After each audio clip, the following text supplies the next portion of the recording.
हमके है ना कहा, हम तो हैं ग्रेट चमार। हरिजन हमके है ना कहा, हम तो हैं ग्रेट चमार। समता समानता भाईचारा न्याय से हम तो रहिला।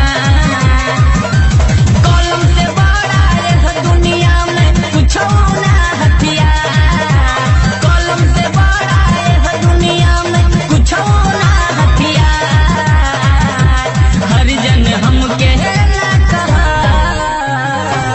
हरिजन हमके है ना कहा, हम तो हैं ग्रेट चमार। हरिजन हमके है